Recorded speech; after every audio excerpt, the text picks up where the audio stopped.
Good evening, ladies and gentlemen. Good evening, viewers. Once again, welcome to my channel FAH.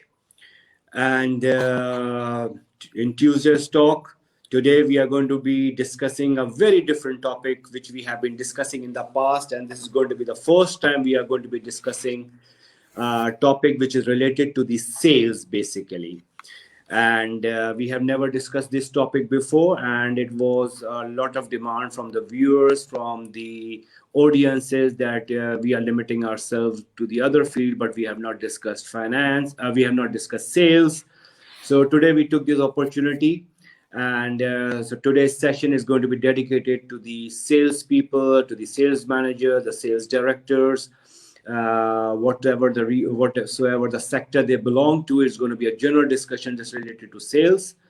And we have, for that purpose, invited Mr. Andrea from UK, who will be joining us in this session today. And we will be discussing all areas of the sales. Mr. Andrea is a motivational speaker, and he's an industry expert in the sales. And he has got a huge followership. Plus, he has been very instrumental for the organizations to foster their sales, to train their people, and to look into the what are the weak areas, and to identify the weak areas and to convert them into their strengths. And those companies are performing phenomenal at this point in time. So let me welcome Mr. Andrea. Welcome to my channel. Thank you, Faisal. It's been a pleasure. It's a pleasure to be with you today. Yeah. So, and it's a pleasure to have you as well. And once again, I will say welcome to Pakistan virtually. Awesome. Thank you so much for letting me come to your country. Definitely. Thank you very much. You are most welcome anytime. Mr. Andrea, I mean, since you have, you know what our topic is about, that selling is something like without coming across as pushy, you know. And this is the area which I have not seen many people focusing on that. When I was doing my education, in my academic education, plus I have attended a number of trainings on sales and all that, but I never came across anybody mentioning this area in detail for the salespeople to avoid it. Because sometimes, I'm sure you must have faced it, I have faced it also, that sometimes when we come across some salespeople who are trying to sell us some facility or some sort of a product, it becomes so pushy that rather we say that it actually attracts you, rather it distracts you, you know.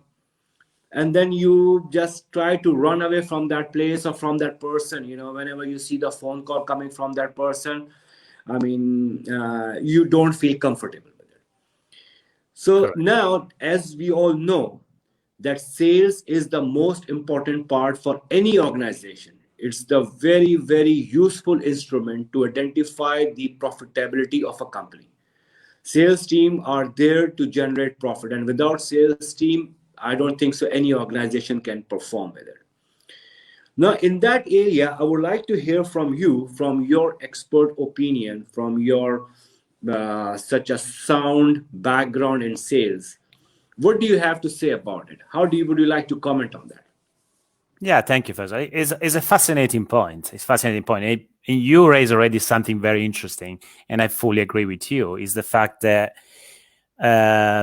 when you chase, clients run away. So that's exactly what it's happening from a psychological perspective. When you're chasing clients in order to get a reply, in order to get a response, in order to get feedback, they feel threatened. So they feel under pressure because they know that there is someone that is constantly chasing them in order to get a business. And that's honestly one of the worst feelings that you want to create for your potential prospect or existing clients. But if I step back a second, I mean, I've been in sales for many years before becoming an executive and business coach, helping small businesses and medium business as well to thrive. And I've been in most of maybe sales manager, sales executive shoes in my past. When you have that pressure, that feeling that you need to get results, and that's unfortunately the first sign that something is going to be wrong. Because when you have the pressure of selling, you know that you're going to step outside of your comfort zone and start doing things that probably you don't even want to do it, but you're forced to do it because you have a pressure to get results, either from your manager, from your director, from the CEO, or from the market. It doesn't really matter. And here's the thing, Faisal, and for the audience. When you have the pressure, your clients feel that. They know that there is a pressure on you because you're going to start talking, right? You're going to start talking quickly, faster. You start pushing more and saying more I, rather than you. So the client feels that. And that's exactly what we don't want to happen. So would you agree on that?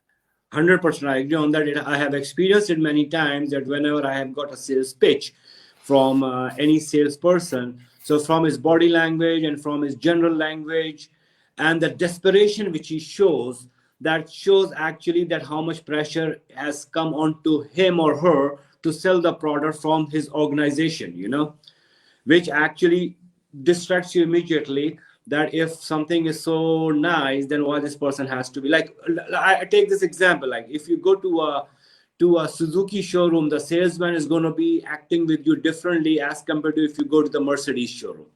Yes. Yeah. So, I mean, the point is, as you said, because you, from a client perspective, you feel that pressure. So, I mean, I think it's important to put yourself in the client's shoes always, right? And unfortunately, they're going to see you as a needy person. Yeah. A little bit desperate sometimes. And when you look needy, you look like so many salesmen in the world are just knocking doors all over the time, making calls, knocking doors. And honestly, if you are a professional, that's the last thing that you want really to do. It's looking needy in front of your clients. For me, it will be a disaster if I ever give that feeling to my client. So, Andrea, from my perspective, or from my what I think about it, and I would like to have your concurrence on that. Don't you think that it is actually the ultimate responsibility of the organization how they are training their people before they go and make a sales pitch? That they should be telling them a clear instruction should be passed on them, that what should be done, how to speak, what to do, how to react, what should be their body language? Or do you think that I'm sure that you are sitting at the advanced part of the world, like for example, if you take an example of Pakistan, which is still coming up and coping up to come up the international level. So do you see that organizations or the corporate trainers, they don't really focus on that? Totally. Is a great point. And it's certainly a responsibility of organizations to train their people. And to be fair, not only the sales people, because in today's world, everyone in the organization has a kind of a client relationship role, right? Because think about the customer service, think about the marketing team, think about the project team, because they're meeting the client every day. So it's actually much more than the sales team and the sales people. Now, here's the thing. If you are managing a sales team, and I remember very well, you always have a kind of a prima donna, so that those champions in organization, they think that they can get the deal. And then you have all the other people, they are average most of the time, they're average sales people, and they get maybe some deals, but not, they're not getting also a result. And that's the problem, because the problem is it's great to have prima donna to some extent because they get results, but in reality, you want to have all prima donna in your sales team, not someone that, is standing up comparing to others. So it's the responsibility absolutely of the organization to train the teams across the organization. And to be fair, not really on training or teaching sales techniques, but it's more how really just to talk and listen, more importantly, with people. Because I think there is a big problem is listening. It's not really talking. Mr. Andy, I'm sorry to interrupt. There's going to be some questions coming up from the audience, and I would like you to simultaneously keep responding to them also. I've got a question from Rabia. She says that how would you recommend to get in touch with corporate clients to increase sales for your services businesses? Now, services businesses is a big question mark here. That what sort of a service business she's talking about, referring to, but in general, we can discuss on that. Yeah. So, okay, how would you recommend to get in touch with corporate clients? Well, it's a kind of a broad question, I think, because I don't know. It's more, maybe I can ask Rabia right now. It's more about how to find them and contact them, or once they already, That's what she mean to how to approach them. how to approach them. So, Yeah. okay, so prospect. So people that are not already client. Okay, Right. well, so there are strategies and there are tactics. Okay, so from a strategic perspective, I think it's important to have a full understanding of, first of all, what is your ideal client? Because most of it, especially in the service business, because I've said this so many times with my clients, they're all professional service businesses, by the way, and they tend to spread too thin. So they tend to target so many different industries because they think they have a solution or a service that can work for everyone. And here's the thing. When you want to be a leader in the world, you ended up to be leader of no one's world, because when you work Exactly. when you want to work with everyone, at the end of the day, you don't work with anyone. So have full clarity, first of all, of what is your ideal client. And in order to find out what is your ideal corporate client, you need to start from your solution. Not from other criteria like proximity. Oh, I know this guy, I know the other guy, but start from your solution. What is the best industry based on the quality and the results that you provide with your solution? And that is it sounds something easy, but it's not, because once you have a full clarity on that will become very, very easier, or much easier, to start talking to the client in terms of what the problems they have, the pain that they have, what kind of solution they want. And that's super important. So once you connect with your ideal target audience, start talking about their pain, start talking about their problem, start talking about what they really want, instead of selling what you have before even engaging, understand what the audience wants. And that's one of the major mistakes that many salespeople do. They go straight to rush. They rush to the sales without even understanding what the client wants. Okay. Does it make sense? That does make sense. Of course. I mean, in general, also. I mean, like I was discussing with you, I have a little bit of a background in the sales, also in initial days and all that. So sometimes without realizing the fact what is our product and what is the end user's product is, but we used to try to make a sale. We used to try to diversify the products of the client, which is not possible actually. Yes. So that's what used to be the wrong idea actually. Yes. Now, coming back to that point, which we were discussing, Andrea, earlier, regarding these organizations' responsibility to train their people in an effective way. Even if I take your point, for example, that yes, it is an organization's responsibility to train their people with adequate attitude, so be effective in the market or effective with the clients. How much do you really agree with me that even the organization's responsibility does not get over by giving them one time of a training? How important do you think that there should be a rehearsal or the refresher trainings also to be conducted in that regard? Well, so a quick answer is yes. It's of course important to have a consistent training to your people. It's not one-time thing, because people. It's a behavioral thing, by the way. So Faisal, and because approaching clients is not different than approaching people in the real world, in your even personal, in a personal sphere. So it's more about changing your mindset, changing your attitude regarding people and towards people. So in order to change your way to deal with people, you need to change your behaviors first. So as many people say, in order to change or adopt a new behavior, it takes from 3 to 6 months. So that is already an answer. So you really need to change that along the time. That's why, for example, a figure like mine, a coach would be super useful to change their attitude and behavior in people, and not just having this training for maybe 2-3 hours and then forget about.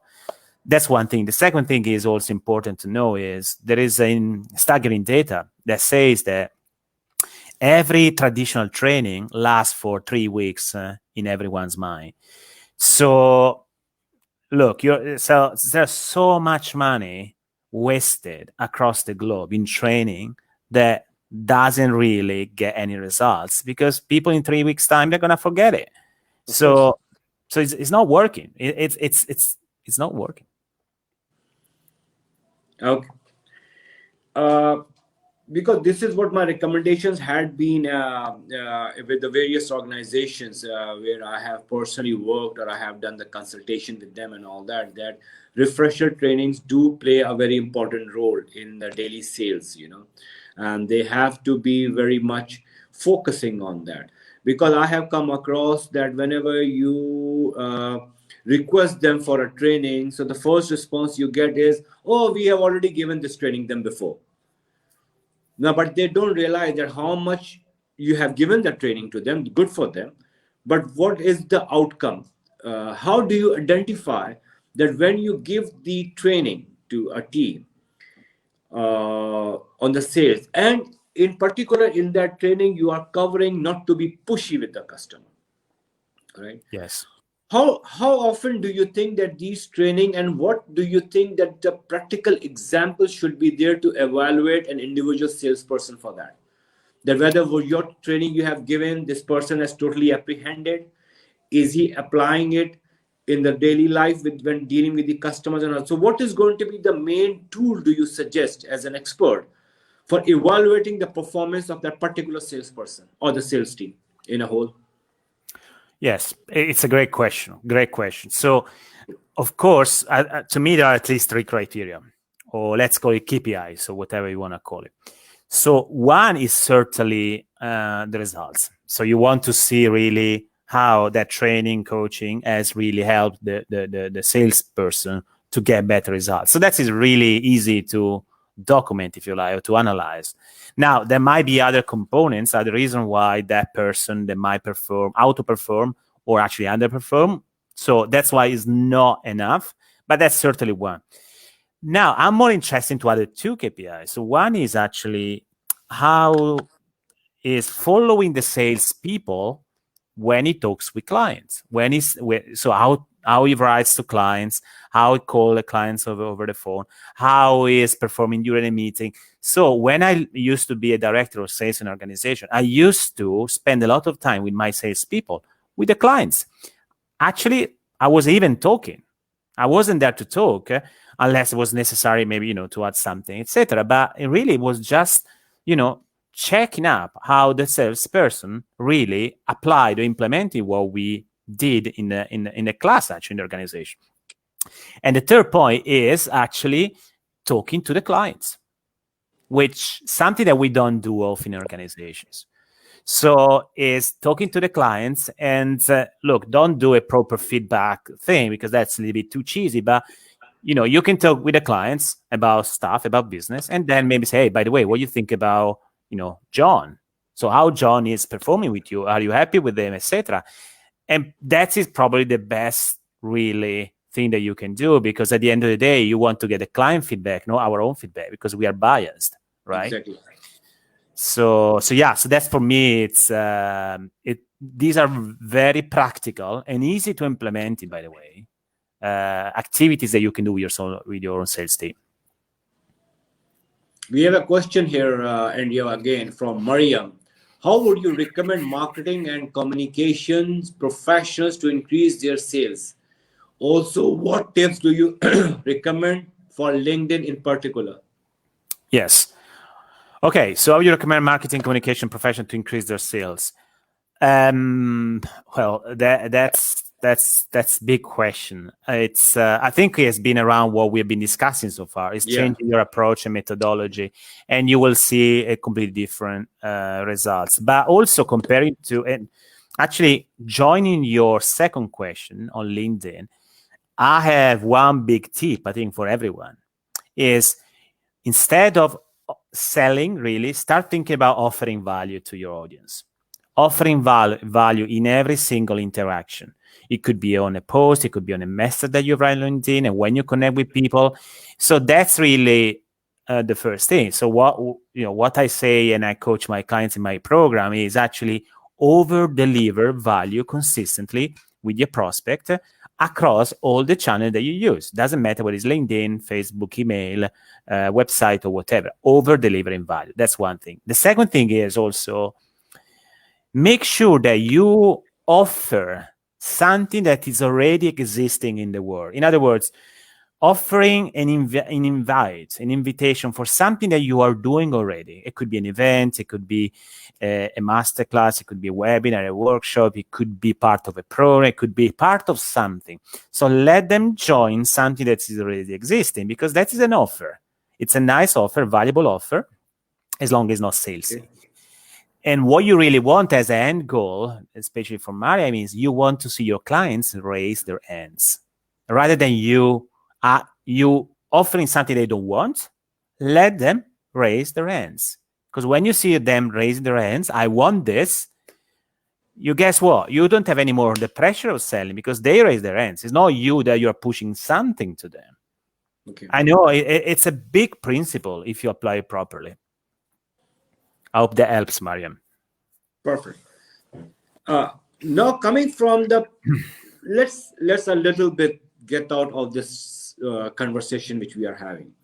Now getting into that some other tangent, like during my discussion with many people, how do you think that this is the right statement to be quoted? That leaders, that salespeople are born and with their skills and etc. etc. Whereas my feeling is that everybody is born the natural way we are born. Is just that how the skills required or prerequisite skills you learn with your effort. What do you say? Whether you negate me or you support me? I support you. I don't think there is any salesperson that was born as a salesperson. No one in the world. Okay. So I think the most professionals and most successful salespeople are those that just decided to challenge themselves, improve their way to do it consistently all over the time, and learning from their past failure or experience. So as anyone in the world, even my story. So if I can tell you, I started, so I have an engineering degree. I work in 7 different countries, but most of the time, that was my first part of my career, was not a sales career, was more operation projects, managing organizations. So I learned it by actually not copying others, by building my own style and personality. And I'm very proud to say that most of my clients, they say that they like working with me because I'm not salesy, I'm not pushy, and I'm generally caring about their life, their business. And honestly, I think that's the ultimate goal of a salesperson. It's not really following, to be fair. You know what? I'll share with you, Andrea, one example. When I was previously working for a company in the Middle East. So I called up a company that I need that mineral water, small, the dispensary container which we have. And this gentleman came to my home and fixed it up. And he said, no, sir, we are not going to charge you anything. This is the product which you are introducing. And you can use it for at least a week or 10 days. And then we'll get back to you. I was happy. I kept it. And I kept on using it. I mean, 15 days gone, I did not receive any follow-up call from these people that we had given this to you. So after 15, 16 days, I was the one who picked up the phone and approached them that, my friend, you have kept that machine in my home for the testing period. I'm satisfied with this performance. Can you quote me the price? So at the end of the day, I was just thinking that how efficient that sales team was, that they put it in to my home, did not follow it up, and let me experience the benefit of that product. And then I got used to it. So I called them up and started inquiring how to do the payment and when are you going to come and this. So do you think that instead of these people calling me every other day, how do you experience the product and this, was a better sign, or staying silent was a better sign? It's a great example, by the way, because there are few but great stories very similar to what you described. And the thing I really like, is the fact that they weren't pushy at all, because they let you spend time to experience without even asking anything. In other words, they follow the principle I always use is give, give, give, and then ask. Give, give, and then ask. So they probably gave. They gave the product, they gave it for free, they gave for a time. They didn't ask anything. I'm sure at some point they were going to ask you, maybe. Of course, yeah. but look, they It's no wanted. free lunch. Yeah, no, exactly. But they wanted to experience the product and really try and test it. And that's actually it's a concept of many freemium models, right? So when you offer something for free, and then if you really want to get to the next level, that's something different. But I think it might be a good comparison anyway. So you offer something for free, and then you can really sell later when you add more benefits. And the other thing that you mentioned that I really like is the fact that it was based on benefit.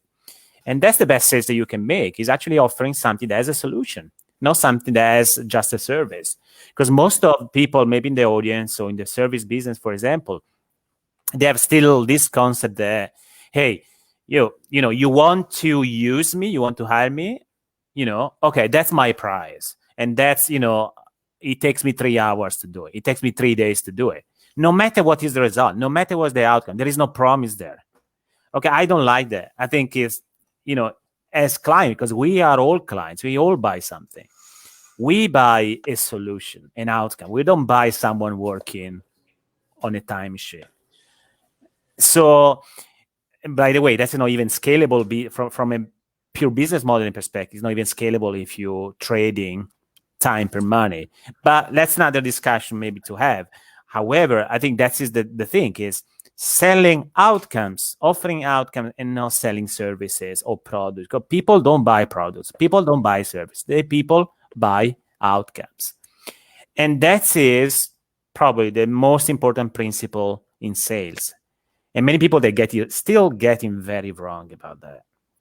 I have a client, I have to say this, it's confidential, but I think it's important to say what happens here is, once I've been told this, hey, I don't know, and I don't even care whether my client implements my plan or whatever was sold before.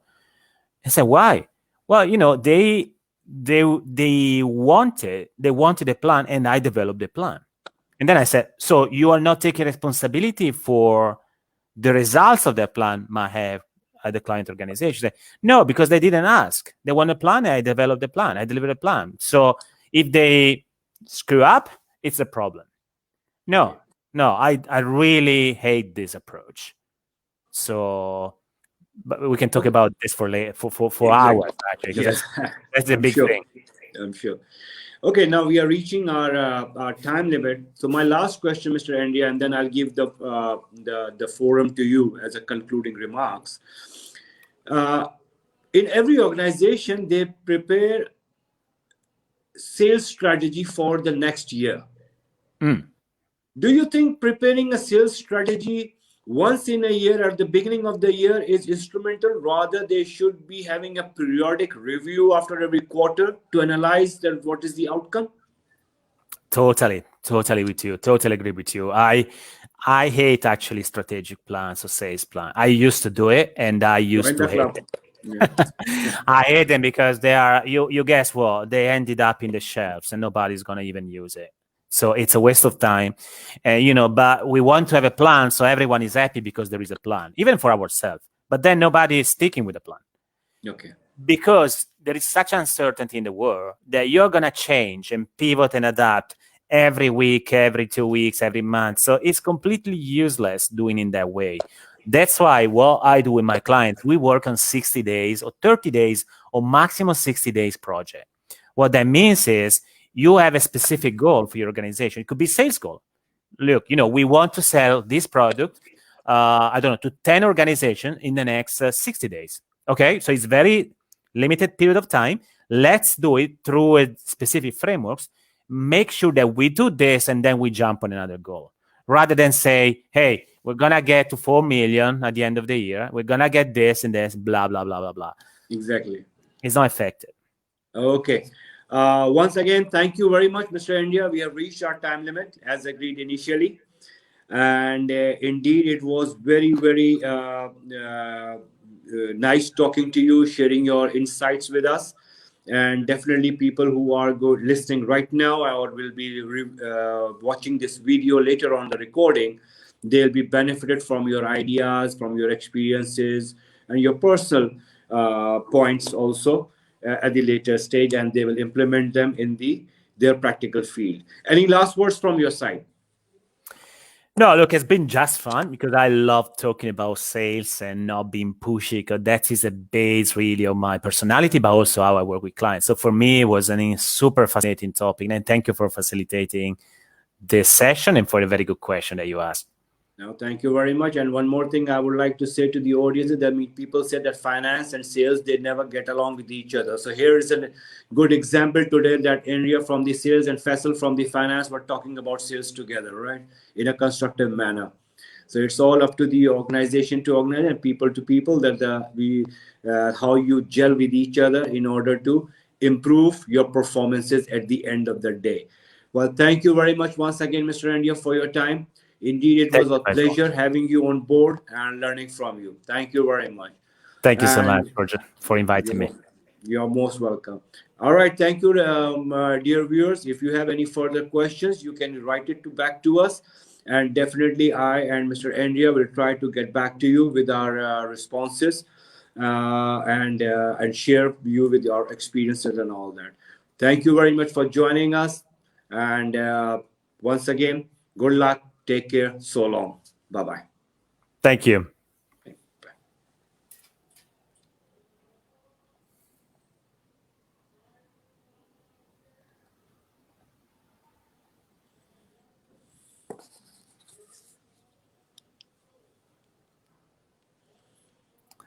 Faisal, are we leaving the studio? Yeah. We are not live anymore, but thank you so much. It's been fun. Thank you.